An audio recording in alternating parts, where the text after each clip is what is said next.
Vamos aos números. Esses foram os números de ontem. Eu já imaginava que ontem teria sido um massacre aí por conta dessa alta de 2.000 pontos, mas superou todas as minhas expectativas.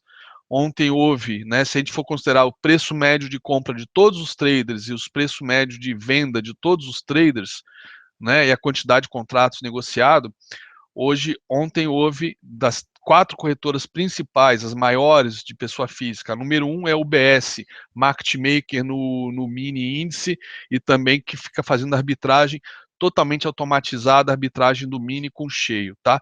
Depois disso vem as 4 principais corretoras cujo foco é quase, principalmente a 3, a 4, 5, é quase na totalidade somente pessoa física. São as chamadas corretoras para traders, tá?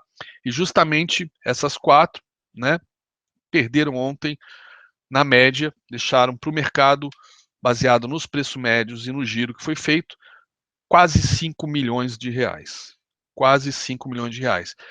E aí, eu já conhecendo o modus operandi de pessoa física, são os caçadores de topos e fundos. E nessa hora que o pimbar é o que dispara no cérebro a endorfina, dispara o gatilho para começar a procurar topo e fundo, né? Então é o tema da apresentação de hoje. Inclusive, não é algo restrito a brasileiros, não precisam se chicotear, só precisam se policiar e mudar o comportamento, só isso. Insanidade é fazer a mesma coisa e continuar achando que o resultado uma hora vai mudar. Se não está funcionando isso, por favor, pare enquanto é tempo, né? Antes que zere mais uma vez a conta, mude o comportamento.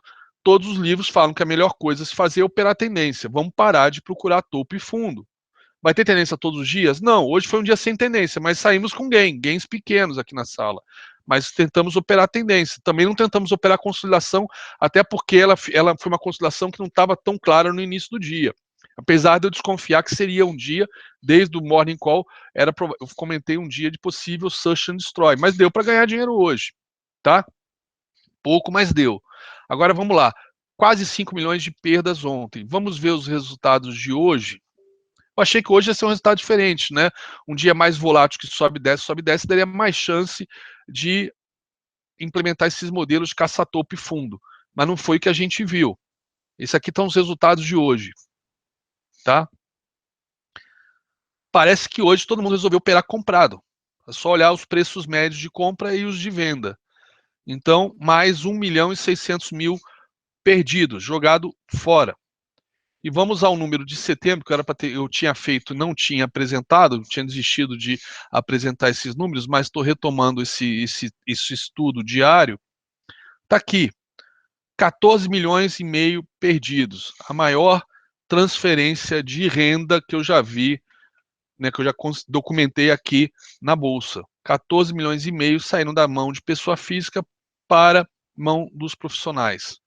Ok? No caso, só o BS fazendo essas arbitragenzinhas com o índice dólar, com seus robozinhos, tirou aqui no mini índice do 18 milhões de reais, quase 19 milhões de reais. E pessoa física entregou aqui 14 milhões e meio de reais. Tá? Então é isso aí, galera. Ok?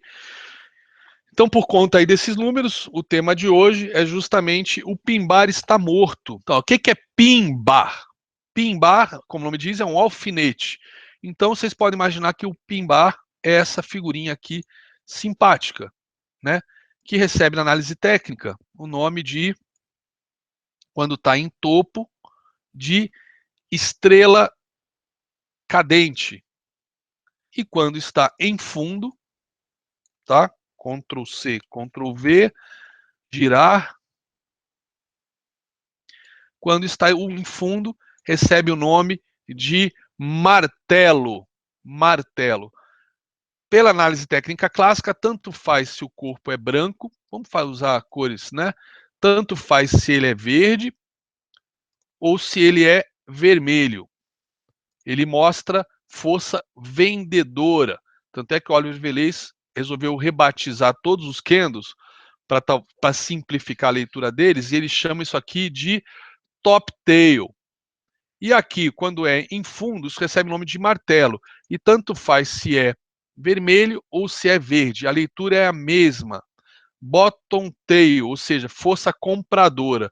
Mas é claro, um pimbar vermelho no topo e um pin bar verde no fundo é muito melhor quando já fecha na máxima e aqui quando já fecha na mínima aqui no topo.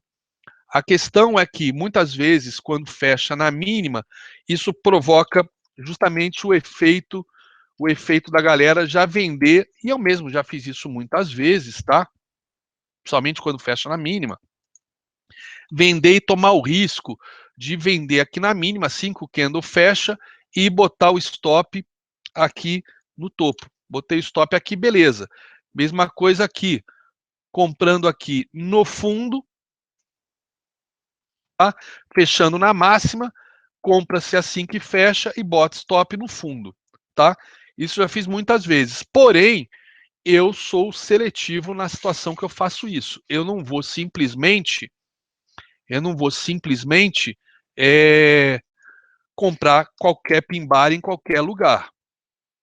Eu já uso, aí eu falo isso há anos para todo mundo aqui, eu já uso o conceito, eu já dou importância para o contexto há muito tempo.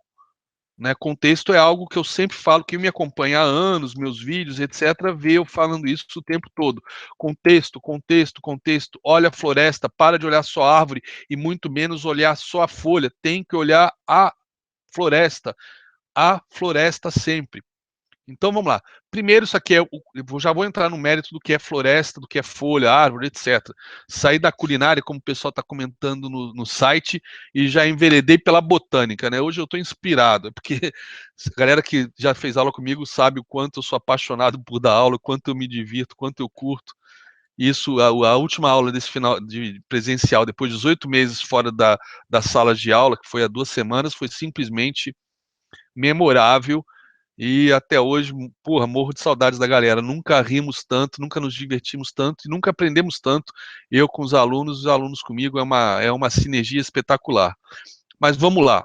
Então, a questão do contexto é fundamental. Mas vamos lá. Primeiro aqui, então, tá claro então o que é um pin-bar de topo e um pin-bar de fundo. Na análise técnica, também existem outros dois pin-bars que são características de reversão, aí falando agora um pouco de candlesticks, tá? Que são os pin-bars que nós chamamos, neste caso, de enforcado, e neste caso aqui, Ctrl C, colar, nós chamamos de martelo invertido, tá? Também são pin-bars, tá? Só que são pin-bars que aí sim, acho que naturalmente todo mundo que opera vai esperar pela confirmação, coisa que deveriam fazer também nos dois anteriores que eu desenhei, tá? Mas a gente não vai trabalhar com esses aqui, vamos focar principalmente nos pin-bars clássicos de topo, que são a estrela cadente, e nos pin-bars clássicos de fundo, que são o martelo, com as suas variantes em doji. O que é um doji? É um candle que tem corpo muito pequeno, ou abertura e fechamento no 0 a 0, tá? E com uma grande sombra. Com uma grande sombra não, um doji, na verdade, é um corpo no 0 a 0 com uma pequena sombra para cima e para baixo. Mas temos dois dojis especiais, dois dojis especiais da categoria que nós chamamos de long leg doji, que também servem como pin bar, que é a libélula em fundo, né? Eu já contei a história para vocês do dia que minha mulher entrou gritando aqui na biblioteca, ela odeia bichos voadores, ela simplesmente fica desesperada. Então saiu uma libélula da piscina, entrou aqui no nosso salão, ela entrou gritando: amor, uma libélula. Eu já gritei: amor, é compra, pode comprar. E, e nós temos em topo um outro pin-bar equivalente, tá? Que recebe o nome de lápide, tá? Ou túmulo, tá? Tá enterrando a tendência de alta, mas isso tudo depende de contextos sempre. Contextos são fundamentais para validar qualquer figura, tá? Candlesticks aparecem essas figuras em tudo que é lugar, não é só em topo e em fundo. Daí vem o perigo, daí talvez a mortalidade dos traders que esquece o contexto. Por exemplo, tendência de alta, o próprio All Brooks, a galera que opera price action está operando errado. O Albrooks fala, 80% das reversões em tendência de alta vão falhar. Foi o que a gente viu ontem.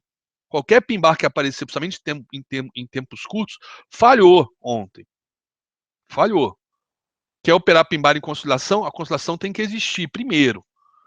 E em tendência, evite se operar pin bar, a menos que você encontre um contexto de reversão. Tá? E espera a confirmação.